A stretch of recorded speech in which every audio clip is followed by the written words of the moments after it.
the Snyder Community Center out in Biloxi, and we are doing a STEM Fest.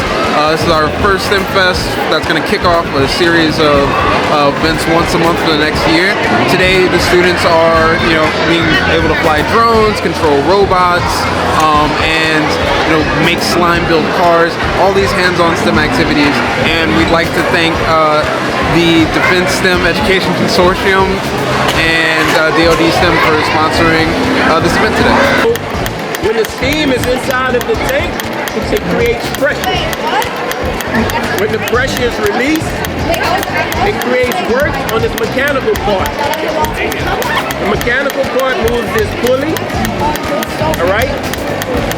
This pulley then moves these gears, and inside of here is a generator. So this chemical reaction creates pressure, moves this mechanical part to create that electrical part. You see that light on right here? Jackson almost built a building taller than him. He's ready to take on the world. And as you can see, all these kids are engaged with hands-on activities. We want all the parents to know and educators to know that hands-on means mind-on.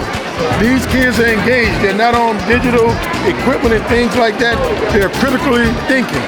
And that's why I'm so excited today to be here in Biloxi, Mississippi, kicking off the Department of STEM Education Consortium in sponsorship by the Department of Defense, bringing STEM to the Gulf Coast. Look at all these kids engaged with hands-on activities.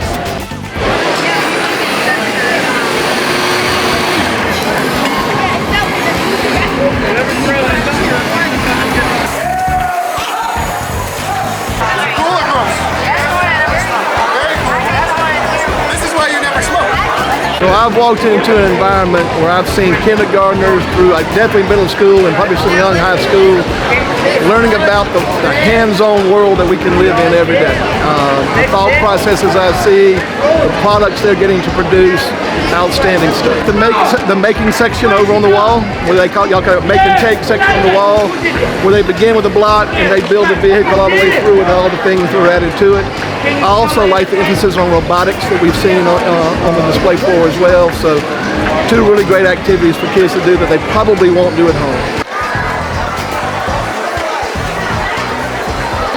So over here we're doing fossil examination. They're sifting and filtering through the sand and rocks, and they're matching any of the fossil rocks that they find. Like this one right here, we have an auditor shark tooth, and they've been sifting through. We got right here petrified wood. They're just learning about the different type of fossils and rocks we have, matching the pictures.